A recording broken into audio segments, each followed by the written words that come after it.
d'assises est beaucoup présent sur les réseaux sociaux. La cour d'assises organise beaucoup d'événements. La cour d'assises est devenue un centre de divertissement dans la zone où nous sommes ici à Douala-Croisset.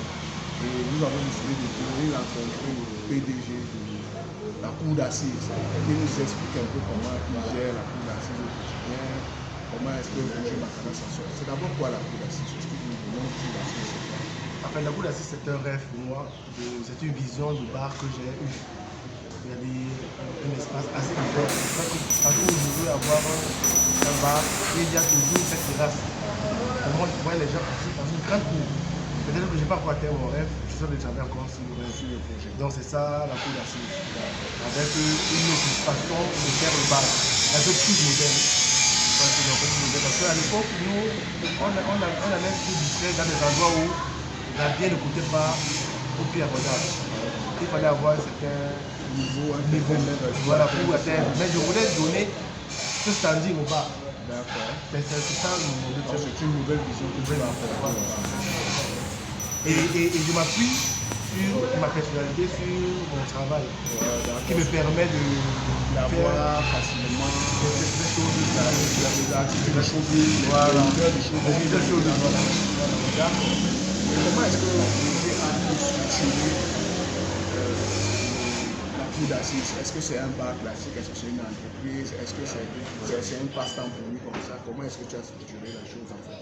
En fait, je jouais le titre à l'agréable. Ça veut dire que,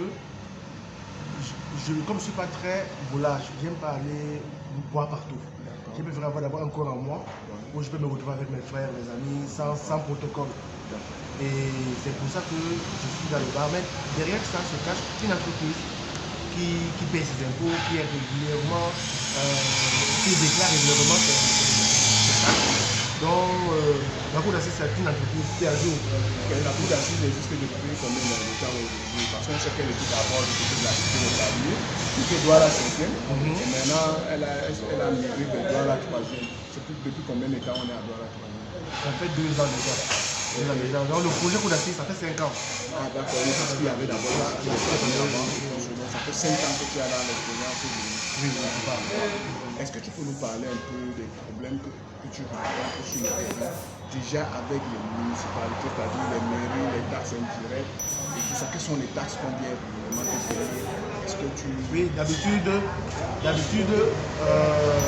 au départ, on était confronté à des taxes qu'on ne comprenait pas même le rôle. Mais aujourd'hui, comme on s'est un peu familiarisé avec le milieu, je pense qu'on s'est adapté. Mais je pense aussi que les taxes nous asphyxient beaucoup. Parce qu'on regarde la page bénéficiaire et ce qu'on verse, vraiment il y a des taxes qu'on peut même arriver. Par exemple, nous aussi, vous allez voir, on a l'espace ouvert dehors, on paye là 160 000 francs, l'OTVP, 160 000 francs, vous voyez. Et nous avons, par exemple, bon, la taxe d'hygiène, c'est 5 000, ça c'est vrai. Il y a le divertissement, on paye 120 000 francs. Et vous voyez, vous allez voir à côté de ça, la soda Cambien nous propose. Je veux savoir, le divertissement c'est parce que vous jouez la musique ou bien c'est parce que vous faites du spectacle? Non, parce qu'on fait la musique et le spectacle. En tant que président du syndicat, je vais vous expliquer exactement ce que c'est le divertissement. La taxe du divertissement, c'est une taxe qui est dédiée à des salles de spectacle, à des salles de fête, à des espaces de loisirs, de divertissement. Ici, si tu payes la taxe sur le divertissement, je suis d'accord. Tout simplement parce que tu organises les shows, les événements chez toi ici. Généralement, c'est chaque dimanche. Voilà, chaque dimanche soir, il y a un mardi à la cour d'assises. Mais au niveau de la taxe sur le divertissement, c'est pour cette raison que tu payes. Si ton bar n'organise pas d'événements comme, par exemple, on le fait ici à la cour d'assises, tu n'es pas administré à la taxe. Par contre, le problème sur les droits d'auteur, c'est pour ça que j'aimerais que tu m'expliques également comment est-ce que tu gères les droits d'auteur. Non, maintenant, je voulais dire que bien avant de... Parce que je ne suis pas sûr que la mairie sait que j'organise des spectacles. Parce qu'au départ, les spectacles étaient spontanés. Je n'avais pas de programme. C'est un de que j'essaie de programmer. Au départ, même à Douala 5e, je payais des divertissements avant même de faire les spectacles. J'ai commencé à faire les spectacles la dernière année. Mais les 2 premières années, je faisais les spectacles, je faisais les tests de divertissement. Mais quand je suis arrivé ici, en plus du divertissement, il y a la Solacam qui vient vers moi et tout le temps que je paye. Là, il n'y avait pas un mois, j'ai payé 50 000 francs. La Solacam. payes trimestriellement, Non, quand ils viennent, occasionnellement. quand ils viennent, ils payent du sur la carte. Quand ils sont venus, ça n'est pas de ressources, ils sont allés pour aller au bureau, ils m'ont rapporté que j'ai payé. Et même parce qu'en fait, ils m'avaient frappé, ils m'ont dit que depuis 2018, je ne payais pas. Ils m'ont frappé par 15 000 francs l'année. Ça payait 225 000 francs, je dis je ne peux pas. Ouais. Et bien j'ai fait intervenir mathématiques de ce pays, qui paye que les gens qui se sont barrés, et puis on essaie de. C'est pour ça qu'ils ont dit qu'on donne tout pour faire les 50 000 francs comme j'avais dit. Donc j'ai payé 50 000. Maintenant, plus prochain, j'attends qu'il y en ait encore. Mais moi je me disais que peut-être le divertissement pouvait être accompagné avec les choses sur la carte, par exemple. En fait, les droits d'auteur, c'est justement parce que le fait de jouer la musique, je comprends. on doit payer. Mais sauf que même les montants qu'on pratique sur le terrain, c'est sur ce problème que le syndicat est en train. Parce qu'il doit avoir une grille tarifaire en fonction de l'espace de la catégorie de développement. Comme cela a été fait dans les années 2000. Parce qu'il y a une loi qui était régie sur les espaces dans les années 2000 et à cette époque-là, les entreprises brassicoles payaient même parce que comme tu vends de la poisson chez toi, si on remet en circuit la convention 2000, les entreprises brassicoles devront payer les droits d'auteur pour toi. Voilà. C'est-à-dire qu'on va souffrir sur tes ressources. Ce qui fait que ça ne te coûte pas cher parce que quand tu calcules, quand je comprends ce que tu dis, tu es pratiquement à 225 000 francs que tu payes des droits d'auteur. C'est énorme pour sortir de là. Par contre, quand on est sur tes ristournes, ça ne t'affecte pas directement. Donc ça, c'est le combat que le syndicat mène sur le terrain et je crois qu'on va retrouver dans l'année à venir, puisqu'ils ont leur assemblée générale, on pense qu'on va réunir, on va demander pour qu'on essaie de revenir là-dessus. Ce que j'aimerais savoir également ici, en dehors de la taxe sur l'hygiène qu'on paye normalement, l'OTVP que tu payes parce que tu as quand même un très grand débat, c'est bien situé en bordure de route. Est-ce qu'il y a une autre taxe? Est-ce qu'on te parle par exemple de la taxe sur Oui, il y a ça. Oui, ils payent tous les semestres. Non, je voudrais être précisé ici en tant que syndicat. J'assume ce que je dis parce que c'est dans le livre vert. Les débits de boissons ne sont pas concernés par la notice des parcs environnementaux. Parce que tu ne fabriques pas, tu ne produis pas. Les entreprises brassicoles fabriquent déjà et nous ne sommes que des relais de vente. Ce qui fait que d'ici chez nous, dans les points de vente, on n'a pas le droit de payer taxe sur notice la notice d'impact environnemental. Parce que les entreprises brassicoles payent déjà. Mais c'est ce qu'ils vont faire savoir. Qu'on fait ça une seule fois. Non. Les entreprises brassicoles payent chaque année la notice d'impact environnemental parce qu'ils produisent chaque année. Donc les débits de boissons on n'a pas qualité. On n'a pas qualité pour dire que nous on va vendre, on va payer cette taxe. Il faudrait donc que régulièrement quand vous arrivez à avoir cette taxe ici, on vient défendre cette cause avec la réglementation. Merci beaucoup. Maintenant, revenons sur la gestion de la cour d'assises. Combien est-ce qu'on fait de personnel tu te retrouves? Combien de familles tu fais vivre à partir de toi? J'ai 7 personnes. Alors, j'ai 2 questions. Chaque personne a son tour. D'abord 15 jours sur 15. C'est 15 jours sur 8. 15 jours et 15 jours de repos. Ouais. J'ai 2 serveurs qui viennent à partir de 15 heures jusqu'à la fermeture. J'ai un homme de surface qui est pas dans le voyage. Et donc, j'ai un gars de sécurité qui vient de jeudi. Non, ça veut dire que dans ton point de vente, si tu nourris d'une manière directe cette famille, ça veut dire que d'une manière indirecte, il y a le câbleur que tu fais. Il y a percevoir son argent, il y a la préseuse, parce que si tu fais la brosure, ne peut pas avoir, on comprend que c'est une grosse entreprise qui fait une de famille derrière. Et est-ce que les contrôleurs de plus viennent souvent du ministère constamment. Moi je vais au prix normal. Donc je crois qu'ils viennent quand ils voient normal pour toi 650. C'est-à-dire des transports qui sont plus. Maintenant quand ils viennent, peut-être que sur le comptoir, sur les transports, il y a un bout qui manque. Pourquoi un bout manque? Est-ce qu'ils contrôlent un capital de la non, par exemple, ils peuvent voir le béton est étudié, ils peuvent voir la trajectoire dans le projecteur, ils ne voient pas ça sur le droit du béton. Pourquoi je n'ai pas mis ça dans le béton? Il faudrait que vous soyez informé sur une réalité. C'est que l'entretien que j'ai avec toi doit aussi être un entretien de sensibilisation. Tu vois, on cause parce qu'on est tous des barman. Je suis barman, comme tu es barman. il faudrait savoir que la délégation du commerce, c'est-à-dire la brigade de contrôle du prix, n'a pas qualité de t'imposer les produits que tu dois mettre sur ton présentoir ou pas. Ils ne t'ont pas donné un qualité. Tout ce qu'ils doivent vérifier chez toi, c'est que tu pratiques les prix conseillés parce que tu n'as pas l'autorisation de vendre la bière pour le milieu. Il ne doit pas venir te frapper une amende parce qu'un produit n'est pas sur achalandé, parce qu'on te donne pas un capital dessus. Tu es commerçant, ton rôle c'est de vendre. Ton rôle ce n'est pas d'exposer les produits des autres. Tu es le consommateur, tu n'es pas obligé d'avoir un présentoir. Tu peux faire ta grille tarifaire, tu déposes sur tes tables. Et on sait que tu as ces produits, on ne va pas venir te verbaliser pour dire pourquoi tu n'as pas une étagère dans ton point de vente. Donc ça, c'est les conseils que le syndicat te donne. Et là-bas, quand ils arrivent sur ce genre de choses, ils disent non, mais ça, je ne suis pas d'accord pour ceci. S'ils veulent te verbaliser sur ce fait, comme marque le motif réel, oui, parce que tu n'as pas présenté. Quand tu viendras au syndicat et qu'on aille là-bas à la délégation, on verra que cette amende-là ne produit pas le travail. Parce que c'est un peu ce genre d'arnaque. Il est important que tu saches qu'ils n'ont pas qualité de te demander le produit que tu vas faire sur le produit. Maintenant, on revient également sur le problème avec tes heures de fermeture, tes heures d'ouverture. Comment est-ce que tu parviens à gérer? Comment tu parviens à gérer cela? C'est pas évident parce que vous savez, le bar aujourd'hui a des jours de grande activité pendant le week-end. Du lundi à jeudi, on peut fermer même minuit, ça ne me gêne pas. Mais quand le week-end, tu es dans une position que j'ai ici où il n'y a pas véritablement de snack. Il n'y a pas de snack, il y a juste le seul bar qui fait comme un snack. Tandis que tu as un DJ qui vient à partir de 16h. Donc à un moment donné, la dette est tellement bonne que les gars donc peine parce que les personnes qu'on a là, ils peuvent vraiment rester et puis finir. Tu vas te rendre compte qu'à minuit, le bar est plein comme si c'était 18h. Mais tu n'as pas dit au client que non, allez-y pour partir parce que non. Si c'est le jour là que tu peux avoir au moins de quoi supporter les charges que tu as, tu vas pas chasser les gens.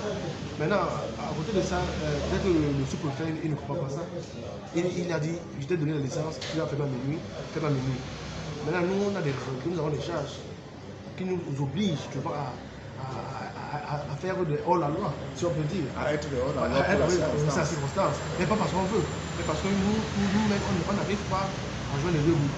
Si ce jour-là permet à ce qu'on puisse encaisser quelque chose et qu'on soit toujours en train de frapper parce qu'on a fait la minuit, bon, je ne sais pas si le syndicat pourra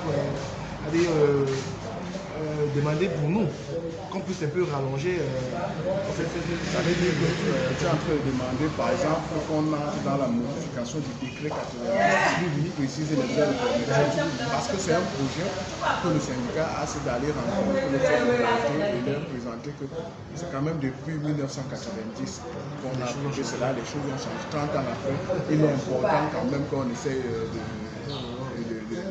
voir, un temps après qu'on essaye de voir comment est-ce qu'on peut modifier. Si par exemple il fallait qu'on modifie pour toi, est-ce que tu penses qu'il serait judicieux pour toi de payer une taxe qui te permet d'aller au-delà, ou bien si on te demandait par exemple que si tu vas aller au-delà, qu'est-ce qu'il faut? Moi par exemple, au niveau de la délivrance de licence, si on pouvait avoir une licence ou des prix extra et qu'on paye, et peut-être même, pourquoi ne pas, parce qu'il y a les droits de licence qu'on paye aux impôts. Pourquoi ne pas aller là-bas sur le droit de licence, donc comme toi tu le fais à 3h, à 4h, vous devez payer ça pour l'année. Oui, mais sauf qu'il faudrait qu'on tienne compte aussi qu'il y a le problème de la nuisance sonore et qu'on va n'étant pas fermé, parce qu'actuellement, les licences qui vont au-delà, c'est les licences pour les établissements fermés parce qu'on ne veut pas qu'il y ait des licences chez les parents. Mais je pense quand même qu'on a retenu ta proposition, on va marquer ça sur nos propositions, qu'on va appliquer ça à l'administration.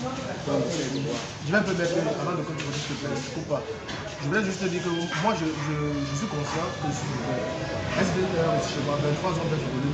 Et à minuit même, on enlève le bac. On joue avec le volume bas. Donc, chez moi, j'attends même pas que l'autorité vienne. Je fais d'abord l'autorité chez moi. Que ce soit là ou pas. Comme demain, C'est une conscience professionnelle parce que tu es d'abord un parent, tu es un voisin. Donc je permets à ce que les voisins puissent dormir. Il y a des jours de fête où eux-mêmes savent que non. Non, quand c'est le jour de fête, quand c'est le week-end, tu dois comprendre que tu dois faire un peu plus supporter les charges. Gérer quand même 8 personnes, ça nécessite, même si le salaire minimum ici c'est 50 000 francs, on peut se dire que 8 personnes, on se retrouve dans les 400 000, 450 000 francs qu'il faut débourser. Et pour avoir ça sur une marge plus basse, si elle est dans un espace où on vend la bière à un prix conseillé, il faut faire du volume. Il faut vraiment faire du volume. Et maintenant, au niveau des entreprises brassicoles, tu as un bon espace, on ne te voit pas brander, on ne te voit pas chamber. Qu'est-ce qui se passe? Est-ce que les entreprises ne sont pas venues te proposer ou bien c'est toi qui imposes des conditions pour l'accompagnement? Poser conditions, non. Je pose parce que je suis dans l'automotive. Je sais. Non, en fait, il y a beaucoup de propositions pour l'instant, mais aucune concrétisation. D'accord. Il y a la brasserie qui est là, ils vont me faire signer un contrat depuis là, je vois rien. Il y a par exemple, mais avant d'arriver au niveau du branding, j'ai un problème avec Kadi. Depuis que je suis à cette famille, je ne sais pas si c'est mon nom qui n'est pas beau à mes yeux. Tout le temps, quand j'envoie mon dossier, tout le temps quand j'envoie mon dossier là-bas, j'ai jamais, la place, Kadi m'a jamais livré. Jamais. J'ai jamais eu un compte client. Jamais. Mais il faut préciser que nous sommes à Douala, donc le chef secteur doit se reconnaître. Donc, plusieurs fois, même samedi passé, j'étais encore à la maison souffrance. L'un de passé ici, ils viennent là, comment tu n'es pas là, tu n'es pas arrivé par le camion, pourtant on voit que tu fais les dépôts, tu ajoutes, c'est pas moi, je ne sais pas ce que je fais. Donc depuis 2 ans que je prends la carte au dépôt. Et maintenant, tu n'as pas de quoi, tu n'as rien là-bas, je pose plus de 50 quartiers de carte par semaine. Où est-ce que tu fais un retour, j'aimerais beaucoup de personnes. Donc voilà un problème de carte. Mais maintenant, ils m'ont appelé pour me dire qu'ils veulent me mettre la place. Alors que je suis pas client. Donc ils veulent me faire un cadeau. Alors là, ne donne pas que de donc c'est ça. Maintenant par contre, brasserie, on a pour parler. Donc je pense qu'on est sur la voie. Mais si vraiment les entreprises conséquentes pouvaient nous accompagner. Par exemple, t'accompagner comment si par exemple tu es en face de toi, le directeur général des brasseries du Cameroun qui t'écoute, présentement, qu'est-ce que tu vas lui dire, qu'est-ce que tu vas lui demander pour ton bar, pour la cour d'assises? Pour la cour d'assises, pour l'activité, pour lui dire, faut être déjà, je sais que la brasserie n'accompagne pas les gens sous une basse échelle. Ça veut dire que s'il me faut des tables, ils connaissent déjà des tables qui peuvent accompagner l'activité, le point de vente. Donc, j'ai besoin de tables, j'ai besoin de chaises renouvelées, j'ai besoin d'une nouvelle peinture, j'ai besoin que de temps en temps les activités que l'entreprise comme la qui nous accompagne dessus. Par exemple, vous voyez quand on a un bar, quand vous vendez du promo au 31, les clients n'ont même pas un bonus, même d'une capsule, même d'un décapsuleur, même d'un tricot. Ouais, ça ne galvanise pas. C'est pour ça que nous, on fait des activités ici chaque semaine pour essayer de réactiver la consommation. C'est ça en fait. Mais ce n'est pas nous à le faire. Et même quand on fait ça, on les soumet le projet. Ils nous disent que non, pour l'instant, on a décidé d'arriver d'abord, attendez d'abord. Nous, on est obligé de faire.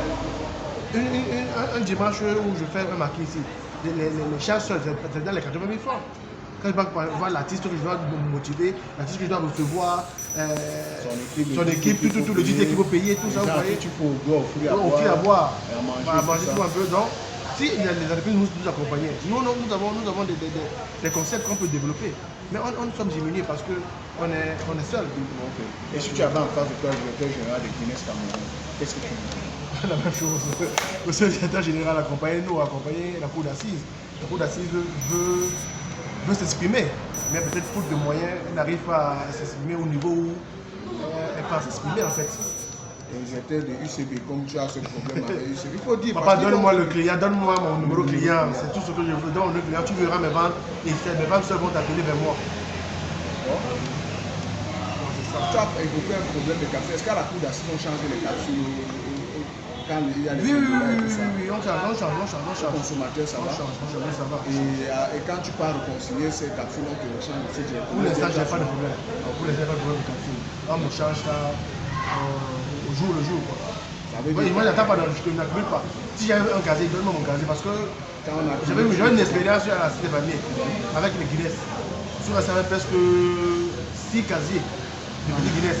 En capture, oui, le Congo est passé, j'étais pas sur place. Comme mon bac de moi, c'était des anciens, c'est moi qui faisais le fournisseur. Donc, quand je suis revenu, on m'a dit que non, j'ai passé pour la table et je suis resté comme ça. Tu as perdu 4. J'ai perdu 6 casiers comme 6 ça. casiers. Donc, c'est ça qu'aujourd'hui, je fais au jour le jour. C'est une bonne expérience. Ça veut dire que tu as gagné sur le terrain. Ok, ça veut dire que si on veut retenir de ce que Roger a dit à la cour d'assises, son vœu le plus cher, c'est qu'on renouvelle d'abord le décret 90 sur les heures de fermeture parce que ça va permettre à son point de vente de pouvoir payer s'il y a une taxe ou s'il y a un truc à payer pour pouvoir consommer. Ok, je pense qu'on a arrivé au terme de notre discussion, on va visiter le bar. Mais encore une question dernière. Est-ce que la cour d'assises a des toilettes hygiéniques pour les consommateurs? Est-ce que c'est gratuit? Oui, c'est gratuit. C'est gratuit. Il y a quelqu'un qui s'occupe des toilettes. D'accord. Parce que c'est tout le temps téléchargé. C'est une question que nous on ne demande pas parce qu'il est important que tout début de boisson doit avoir des toilettes. Parce qu'on doit contrôler ça. Les consommateurs qui arrivent chez toi, qui consomment, il doit voir où il doit aller se mettre à l'aise. Et aussi que ça soit hygiénique parce que nous savons avant les toilettes de l'école, il faut bien qu'on commence à sensibiliser pour que ça soit propre et hygiénique. Ok, nous vous remercions, M. Roger, et beaucoup de courage dans l'activité. Merci. C'est moi qui vous remercie d'avoir passé à coup d'assise.